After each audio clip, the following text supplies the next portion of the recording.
On today's show, the Ottawa Senators have finally won a game. We'll break down a 4-3 victory over the Calgary Flames. And we have a SensCentral Citizen. It's Jake from Sens Shot.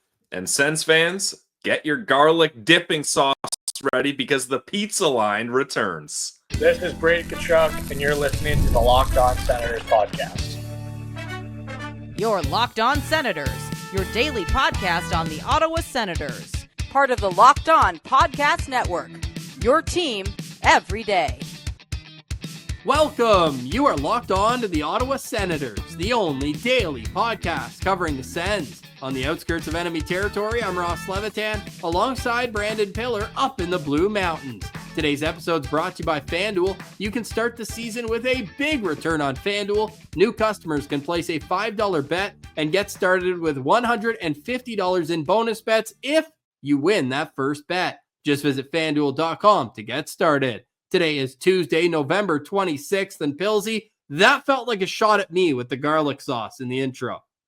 I know you love your garlic sauce, Ross, but no one's more excited about news that the pizza line will be reunited and honored later on this season. And we'll get to that later on in the show, but December 5th, the Ottawa Senators announced that Danny Heatley, Jason Spetz, and of course Daniel Alfredson, who's already in the building as an assistant coach, will be reuniting ahead of their game against the Detroit Red Wings. Last game, though, a victory on home ice for the Ottawa Senators. 4-3 the final score. It did get a little hairy at the end. Calgary made it a one-goal game with just 40 seconds left.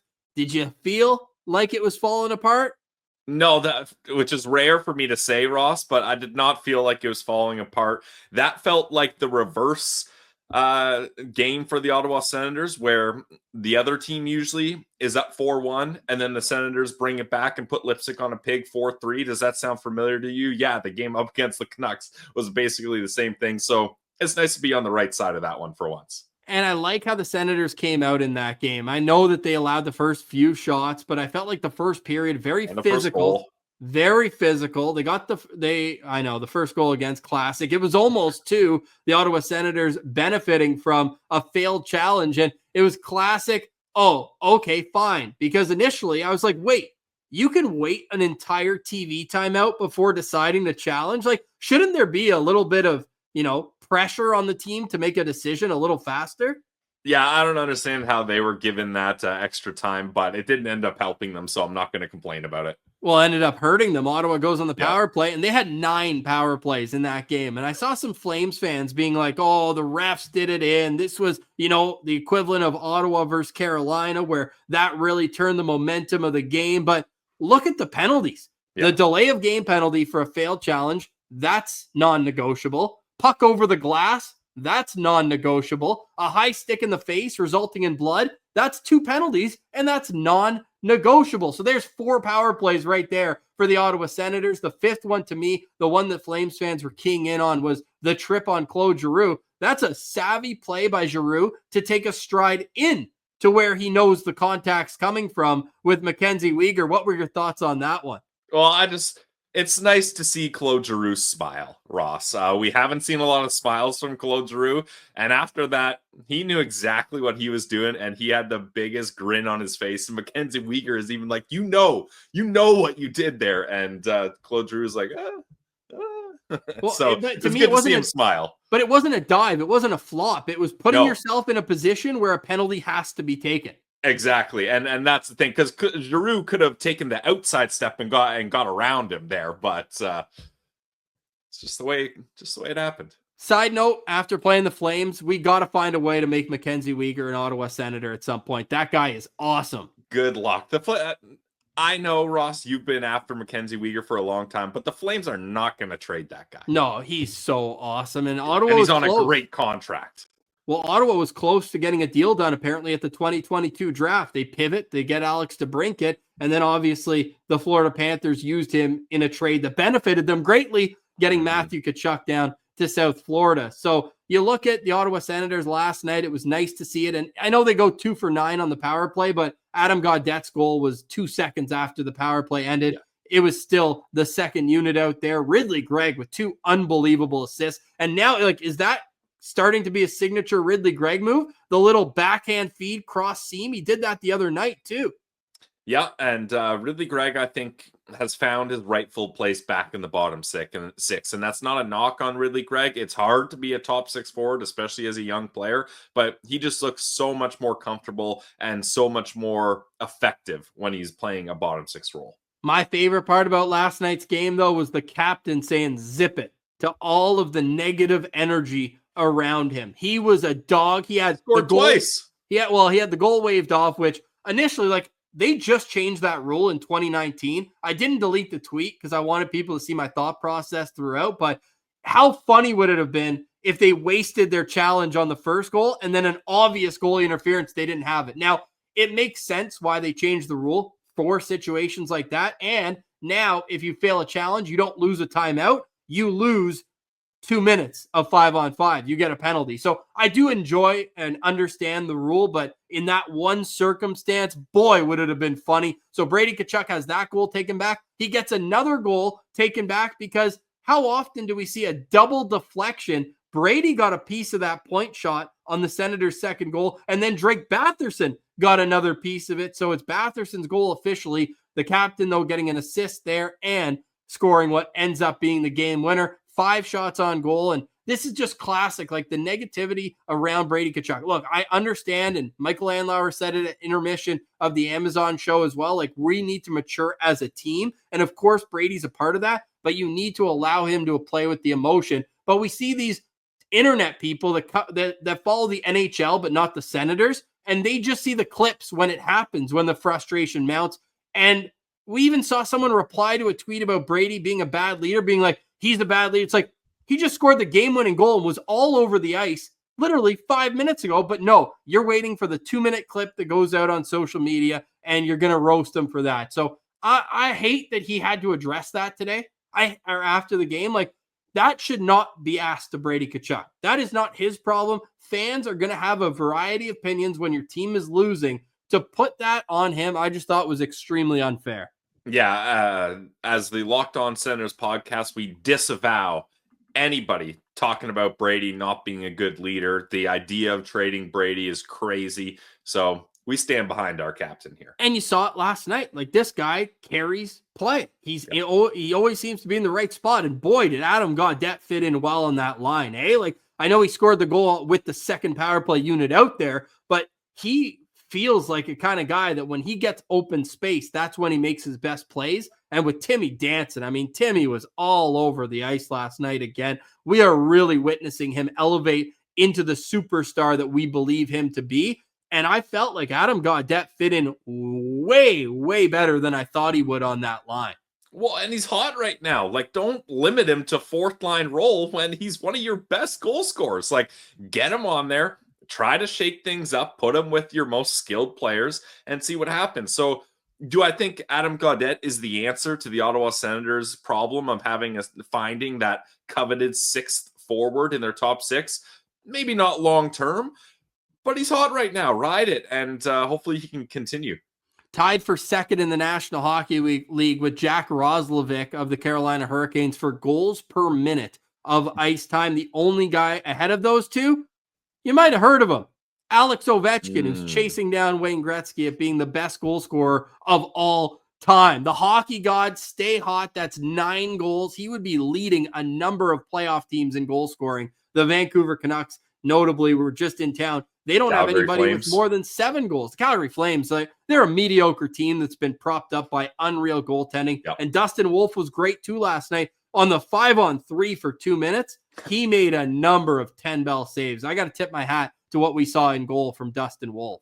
Yeah, absolutely. But hey, let's give a little credit to Forsberg as well. Did Forsberg steal that win for them? No, but he had to make some big saves. Like that sequence where it trickled through him. It trickled through him. That's the old, hey, I can bail my team out, but sometimes you got to bail yourself out too. Yeah, exactly. Sometimes the only person that can save you is yourself, and he gets back, pulls it with the stick, and then he's completely out of position. But I forget I think it was Coronado, couldn't lift that puck up, and he's able to swipe it with his arm while he's down and out. it doesn't have to look pretty, Ross. If it keeps the puck out of the net, it works for me. I mean, I'm a Dominik Hasek fan, so looking good while stopping the puck is not a big deal in my opinion. Just do what you got to do to keep that thing out of the net. You know what always looks good? Stopping the puck. And that's what Anton Forsberg did. A number of opportunities last night. He made 24 saves, but you could argue there were some big ones in there that kept the Ottawa Senators either in the game, like at the end of the second period, the Flames were pushing in that final 5 minutes. They got the one goal there, but it really felt like he did a good job of shutting the gate after that. They scored with 4.5 minutes left in the second period at that point to make it 3-2. Like if you go into the locker room at a tie at that point, all the momentum is over on Calgary's side. Tomorrow, we'll see who gets the start. We actually discussed that a bit with our SensCentral Citizen coming up. Jake Ferraro, great conversation. Really enjoyed hearing from him. But Pilsy, we got more updates on the other side. The Ottawa Senators traveling today to California. They'll take on the San Jose Sharks tomorrow, and they have called up a very well-deserving opportunity for a young defenseman with the Belleville Senators. So we'll get to that. We'll talk more about the pizza line, and I also have to say thank you so much to everybody who reached out on social media over the last 2 days. It means a lot to me and my family. We'll touch on that too at the very end of today's show, because the Ottawa Senators found their way into the win column last night. Let us know in the comments what your biggest takeaways were from that game. And just before we get to break too, Pilsy, you mentioned Matt Coronato, and that brought me right back to one of the best moments of that first period. We talk about Tim Stützle dazzling offensively. How about that back check where he erased Coronato in the boards? But that type of effort, 200 feet, is how this team is going to get back on track. We saw it from Josh Norris, too, breaking up a 2-on-1 from behind in the second period, too, where he had a little stick lift there and got the puck away. These are the efforts that can go to the bench and go to the team and spread contagiously to help you get back to where you need to be. Yeah, and let's hope they can keep that effort up on the road. It's going to be a late one for Sens fans tomorrow up against the San Jose Sharks, but I'm not going to say too much about it, Ross. All I'll say is that is a great opportunity to get a streak rolling here. SensCentral Citizen next. You're listening to Locked On Senators, your team every day. Today's episode is brought to you by our friends over at Prize Picks. Prize Picks is the best place to get real money sports action. With over 10 million members and billions of dollars in awarded winnings, Prize Picks has made daily fantasy sports accessible to all. You just pick more or less on at least 2 players for a shot to win up to 100 times your cash. Run your game all season long on Prize Picks. You guys heard me right. Prize Picks is the way you can win up to 100 times your money on Prize Picks with as little as 4 correct picks. Sign up today and get $50 instantly when you play $5. Best news, you don't even need to win to receive the $50 bonus. It's guaranteed. Prize Picks is the best way to win real money this football season. Do you know which players are going to go off or which ones aren't? Make your picks in less than 60 seconds and turn your sports opinions into real money all season long on Prize Picks. Download the app today and use code LOCKEDONNHL to get $50 after you play your first $5 lineup. Prize Picks, run your game. Today's episode is brought to you by the GLEBE Central Pub. We love our friends at the GLEBE Central Pub at 779 Bank Street. Let them know that Locked On Senators sent you on game day and get 10% off your next order. It's a locally owned establishment right in the heart of the Glebe that makes sure that the reason why you keep coming back is not only for the great food, which they have, not only for the daily specials that they're always in the mix for, not only because it's a community feel inside the pub, but also because they support the same Ottawa Senators that you do. They've got the GLEBE Central Pub shuttle that goes to all the Ottawa Senators games, and you can get your ticket. The next one will be Thursday, December 5th against Detroit, and we'll tell you later in the show why that is a game that you want to go to. The GLEBE Central Pub shuttle leaves an hour and 15 minutes before the game right from 779 Bank Street and brings you back 15 minutes after the game to keep the vibes rolling. I was chatting with Drew Foran, SensCentral Citizen. He came in from Halifax for the game, and he had an absolute blast on the GCP shuttle. He said, I was coming with one friend, and by the end of it, I felt like I had 35 friends, everybody on the pub. So make sure you go where the vibes are free. That's the GCP, and let them know that the Locked On Senators podcast sent you on a Sens game day and get 10% off your order. It's the GCP, where the vibes are free. All right, we now welcome on this week's SensCentral Citizen. We're headed to New Jersey, where we catch up with Jake Ferraro, a site expert with the Sens Shot blog. I almost said podcast. Jake, what's up, man? How are you doing today? I'm doing very well, as always. And first and foremost, thank you guys for letting me come on. Merci beaucoup. I took a little French in college, but unfortunately that was 4+ years ago and don't remember much of it. But thank you guys for letting me come on. And I'm beyond excited to come on here and talk about the Senators. Well, you just got your invite rescinded from La Brigade podcast. I guess I'll be the only one who can handle that from this side of things. But we are very excited to have you on. How'd you start following the Senators down in New Jersey? Well, last year, when I was a student at Oklahoma State, I began writing hockey for the first time. I was writing for Water Hockey, covering the Dallas Stars last year. It was a lot of fun to see them go all the way to the conference finals. And as I was looking for new positionings and all that, I saw the Sens Shot site needed a site expert, and nobody posted on the site since June. So with all the chance to cover about free agency and the Allmark trade, nobody was around. So I reached out to somebody and they said, we don't think you're quite ready yet to run the site. So it took a month, but after that was able to get the site expert role a few days before opening night. I don't know if that was October 5th or October 6th, but it was a few days before the Senators opened up their season. So what was your first story, Jake, that when you finally got the gig and you looked at all the storylines and you said, this is what I got to get to first? What was your first story? How Allmark is going to be the biggest factor for the Senators. It was because of the reputation that he had in Boston and winning a Vezina trophy and having one of the best Vezina seasons in NHL history. He had a goals against under 2. And if the Senators, everyone talked about the potential that they had with all the guys, young guys, Shabbat, Stützle, Sanderson, Tkachuk, and if they're going to get back into the playoffs, he's going to be the biggest factor because of how much success he had in Boston. So that was the first one that I had, but unfortunately, it really has not gone quite the way everyone was hoping for. It's still up in the air right now, but Linus still has to be the guy going forward this season. But Anton Forsberg, for a backup who needed to save his career, has played very well this year. Yeah, he certainly has. Now, Jake, I want to get more into the Sens with you in a little bit, but I'm really curious about your story and now diving into a new market, a team that I'm assuming you hadn't followed too much over the course of growing up in New Jersey. Am I fair to say that, or is that something that you've always been kind of intrigued by the Sens? You know, you're probably right on that, because being from New Jersey, it was always the Rangers, it was the Devils, it was the Islanders, it was the Flyers. Nobody really cared about the teams in Canada, but I was very familiar with the Senators because they had good playoff matchups against the Devils in 98, 2007, and 2003. And they even had good series against the Rangers. I remember when they were the 8th seed in 2012, they took the Rangers to 7 games.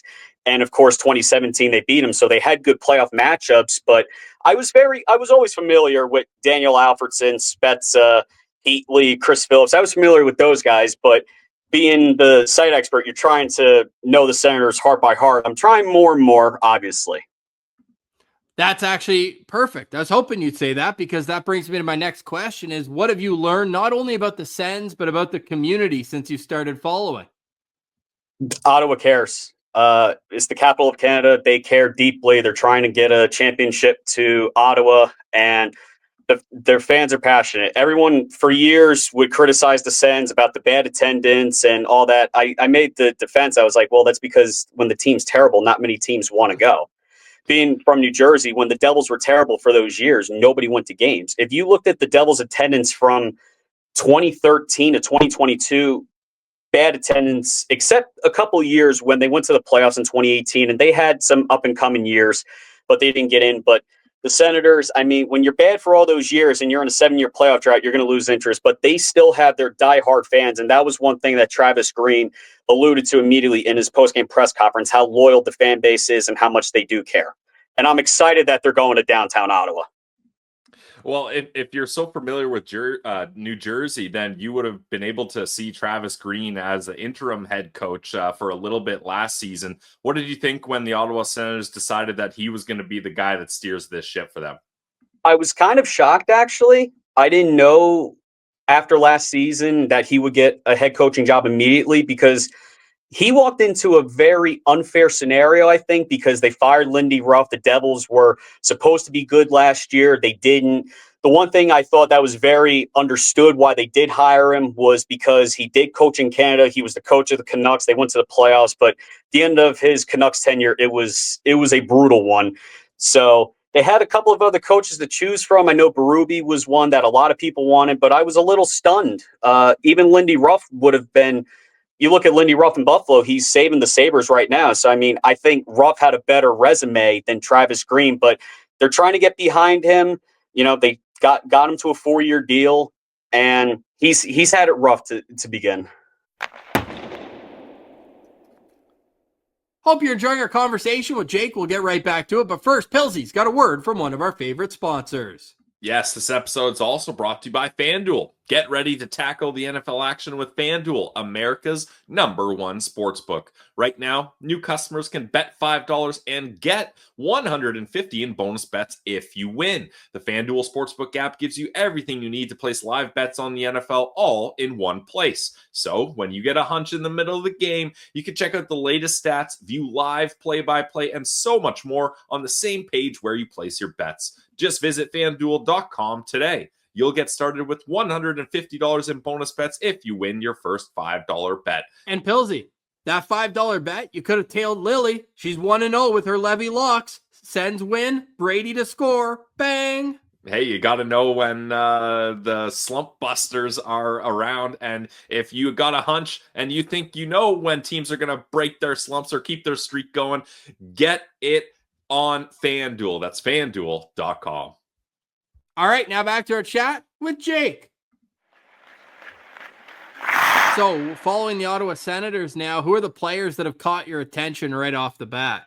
I love Drake Batherson. The guy has proven how underrated he is. And I wrote about this in September, how I think it was the Empty Netters podcast. It was some hockey podcast. They said that he was an underrated player, and he is. If you look at the value of his contract and being able to get the point production, it is just absolutely phenomenal. For a guy who's had back-to-back 60-point seasons, he had more points last season than some of the guys that get paid the big bucks. He had more points than Timo Meier, Jamie Benn, Tyler Seguin, some of those guys who get the really big contracts, and he's proven that he deserves an extension when that time comes.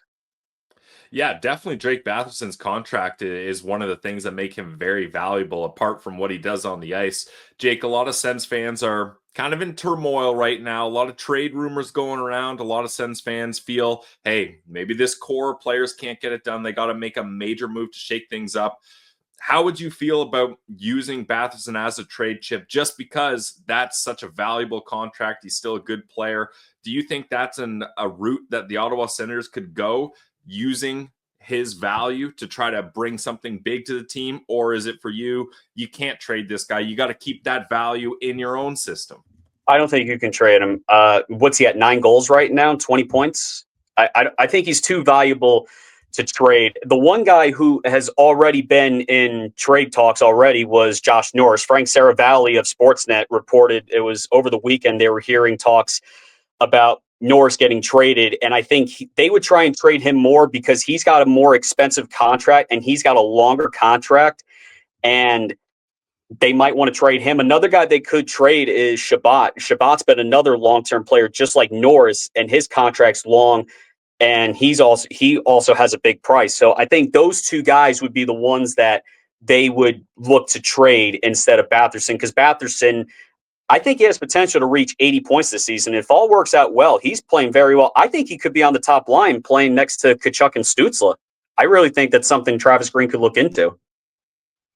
Yeah, well, we'll see how this trip out to California goes. 3 huge games. Ottawa obviously coming off their first victory in 6 games last night against the Calgary Flames. What have you learned about this team so far on the ice that you've seen? Like, do you think a trade is necessary, or do you feel like there's still some time here where the players on the ice and in the locker room can figure it out themselves? I think it's too early still. I think we're in November. I think it's too early to blow it up. And when you look at the Eastern Conference right now, I think the top 4 teams in the Metro are going to be set. It's going to be the Devils, Carolina, Washington, and the Rangers. And when you look in the Atlantic Division, I think the three we're going to be steady with are the Panthers, Maple Leafs, and the Lightning. And then that leaves one wild card spot open. The Senators are not out of it. Even though they've been losing, they're still not technically out of it. If they get on a little hot streak and they beat some of those teams in the East, they can get in. I'm not too impressed with the Islanders. I'm not too impressed with the Flyers. I'm not too crazy right now about the Bruins. I still think it was wrong that they fired Jim Montgomery. I'm not impressed with the Red Wings or the Penguins. The Penguins might have a fire sale. I mean, according to, who was it, Elliot Freeman, that they said that they're open for business the entire time. Everyone but Crosby is available. Yeah, exactly. And I just think it's too early to tell. I think maybe once 2025 starts, then you can see like, okay, maybe this guy could go, or what value some of these guys have. Because one thing with Josh Norris, as much as the trade rumors just happened, Norris has dealt with injuries for his career. He missed 122 games from 21 to 24, and that's a concern. It's like, well, you're going to trade for a guy, but he's had injury issues his whole career. Yeah, the Norris trade is tough because I think that's a big contract for a lot of other teams to take on. Exactly. And they have to send money the other way. There is the injury concerns. I mean, everybody knows what kind of player he is when he's healthy and when he's firing one-timers into the net on the power play, but he hasn't been doing that lately. Jake, you mentioned you feel like you don't think the Ottawa Senators are completely out of this yet. If they can string together a couple wins, get on a nice streak, then they're right back in the mix of things. I hope you're right. But if they're going to do that, who's going to be the one player, or I'll even broaden it, what's going to be the one factor that allows them to get a couple of wins in a row here? I think it has to come down to the goaltending. I mean, bottom line is Linus Ullmark has not lived up to the height that he had in Boston. And right now, everyone's been, just about almost every Sens fan's making the case that Forsberg's been better. And he has. He has a better save percentage. He has a better goals against average. And right now, with the 3 games in California, I wrote about this today, actually, if you guys want to check it out. I said that Forsberg should start tomorrow against the Sharks. Continue to ride your hot goaltender. Green made that mistake earlier this month against the Sabres when Forsberg had a shutout against the Kraken, and the next game he went back to Ullmark and he led in 5 goals. Ride your hot goaltender, and then for the back-to-back on Saturday and Sunday, start Ullmark, because if you remember Forsberg started against the Kings, he got pulled. He let in 3 goals on 9 shots. So go to Ullmark on Saturday, then you go back to Forsberg the following night against the Ducks. And the advantage that the Sens have is 2 of those 3 teams aren't in the playoffs in the Western Conference if the season ended today. So they have to get at least 2 to get back in the race. They certainly do. At least 2 out of the 3. At least. At least. And I mean, look, the Sharks are a scrappy team. They've managed to get a few wins that maybe they're in above the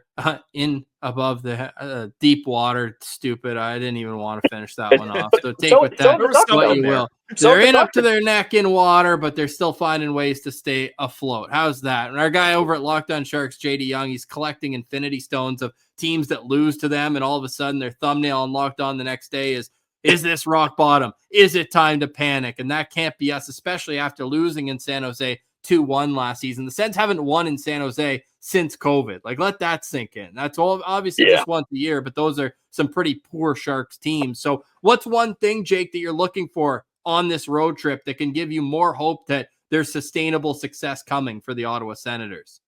Outside of the goaltending, I think it's got to be the offense. The Sharks and Ducks are not in the playoffs, and they need to put a good scoring on the score sheet, bottom line. And they've shown potential with that this year. They've had the 2 games with 8 goals against the Kings and Blues, and both of them wouldn't even be in the playoffs or the Kings would be in the playoffs, but the Blues wouldn't be. But if they can string up the offense, that's one thing that they have to do, because once they come home, you know, they're better at home than they are on the road. They're 3-6-0 on the road. So if they can string up goals, I would like them before they head back for 9 games on the road, because they got another 3-game homestand before that 9-game road trip, which I think could kill them.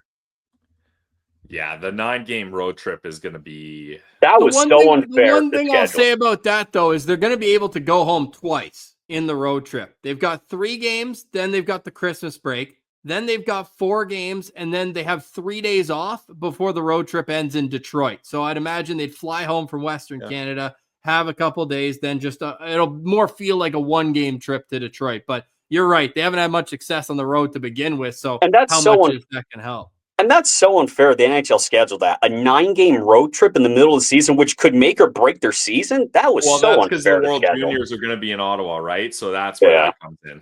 Yeah, I mean, but that's so insane. A 9-game road trip. Yeah, the Sens And always most of have it's to deal playing with some most of crazy. it's playing Western Conference teams. Yeah, they always have to deal with some sort of scheduling. But I mean, you got to play 41 road games. You got to play 41 home games. You do. It's going to mix up one way or another. Final question for me here, Jake, and this has been awesome. Thank you for joining us. Everybody go check out Jake's work at Sens Shot. At what point of the season do you think the Senators are going to have to make a clear decision whether they're going for it this year or whether it's just not going to happen this year? Like, is that something that can wait till the deadline? Is that something you're thinking at once the new year, 2025 rolls around, they got to kind of know? Where do you draw that line? I think mid-January. I think you're spot on with that. Mid-January, because the month afterwards is going to be the deadline, and then you can really position to see, well, what teams are going to be in it, what teams are going to be out of it. And if the Senators are going to be trading some of these guys, and we know the names, Shabbat, Norris, as of right now, Giroux's a free agent, Hamannik's a free agent, Gaudette's a free agent. They got a couple of guys who are free agents. I think around mid-January is when you know that blow it up maybe, or get rid of a core piece or two, or maybe go for it. I mean, if Ottawa wants to be aggressive, it was 2 years ago they went after Chychrun. So they're aggressive then, but I don't know with their contract situations. I think teams may even want to have some interest in Nick Jensen too. And Nick Jensen's arguably been the best defenseman on the team this year. Yeah, I completely agree with that. It's one of those win-win trades where Caps Oh, it fans was are a win-win. super happy with Jacob Chychrun and Nick Jensen fitting in like a glove here in Ottawa. Final question from me, Jake. Really appreciate you taking the time. What's coming up next at the Sens Shot blog? What articles are you working on right now? Well, going to be doing some previews and going to be doing some recaps. I'll be staying up late. If the Sens keep losing in November, November feels like a cursed month, it always seems. So I might have an article on how the Sens are cursed, because since November in 21, they've been terrible. So they can get off to a good start and then they start losing. What was it in 21, 22? Didn't they win like 1 game in 13 games? They had 12, that ridiculous 12. Hey. 110 and 1's not even that bad. Come on. I'm just saying, it feels like a cursed month, it seems. So, yeah. In that article, here's my my 2 cents. I want to know how they do in December. Let's give a little, like, do they bounce back after the bad November? So take a look at November, but then let's look ahead. Mm-hmm. I want to see how they look in December. I look forward to reading that. SensShot.com. Jake, really appreciate you taking some time, and hey, we're happy to have you in the community here, and I'm sure Sens fans are going to make sure that is well known as you continue doing great work over there at Sens Shot. So thanks for taking the time today, Jake. Absolutely. Thank you, guys. And I'll be on the road this season for the Senators to try and hit up as much games as I can. Earlier this month, I was at that Buffalo 5-1 disaster, hoping to make my way up to Canada eventually and eat some poutine. I've never been up to Canada, so I'm looking forward to it, man.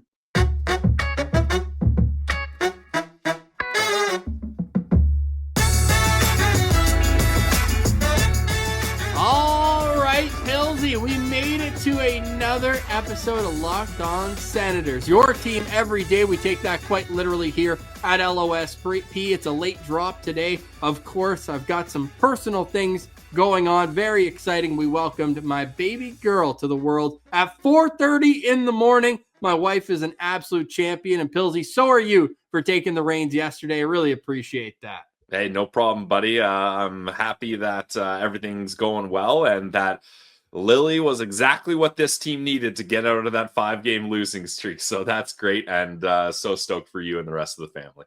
So great. Another young Sens fan has been added to the mix. And yes, thank you to everyone who reached out on social media. Just made a post, and wow, the response was overwhelming. I've tried to get to as many of them as possible. If nothing else, made sure to double tap it. I've read them all, and it does mean a lot. Got some advice there. I'll definitely need it. It's our firstborn, and Uncle Pilsy's got a nice ring to it as well. So can't wait for you to meet her, Pilsy, and hopefully many more Sens wins are in her future. I hope that one day I'm as proud of a parent as Kim Sebrango is right now. Wow. So cool. Donovan Sebrango, a fifth-year pro, part of the Alex DeBrincat trade from the Detroit Red Wings. He had even played in the ECHL the year before, being traded to Ottawa. He had a great preseason with the Sens, and now he's been called up to accompany the team on their California trip.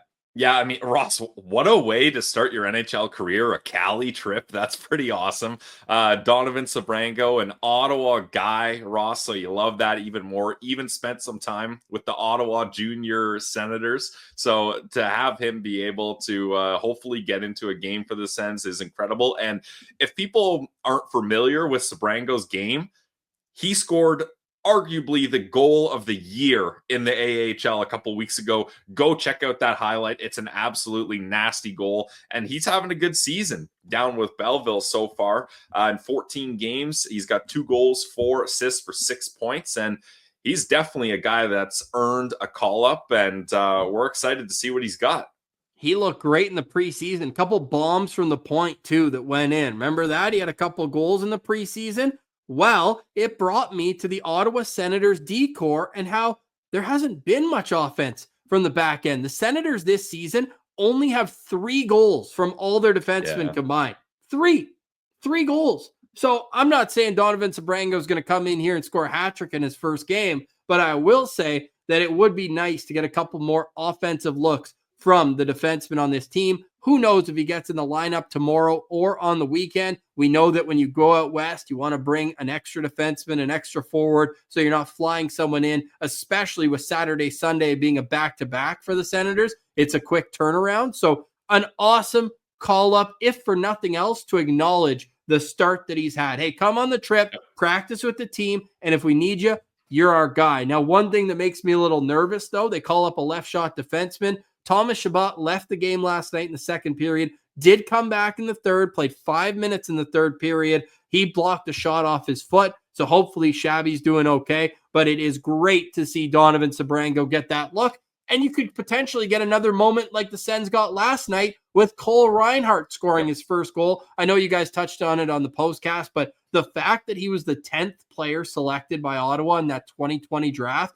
and he's been a organizational piece ever since, turning pro right away. He was a double overager at the draft, and we know what happened in his first game. Took a penalty. They scored. It was against Nashville. They scored what ended up being the game-winning goal in the third period with him sitting in the box. They panned the camera at him. It looked like he wanted to be anywhere in the world except for right there. For him to be able to come out there and score and play well, and his speed was noticeable throughout the game, that's awesome. And I hope that that's also the type of thing that can rejuvenate some good vibes within the organization and the team. And Ross, like, there's so many other layers too.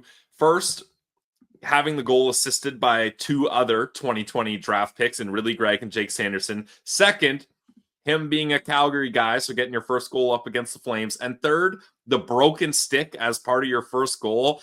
That's going to make a beautiful frame with the puck, the stick, everything. So we're happy for Cole Reinhardt, a guy that's worked very hard to earn that opportunity and very deserving of it.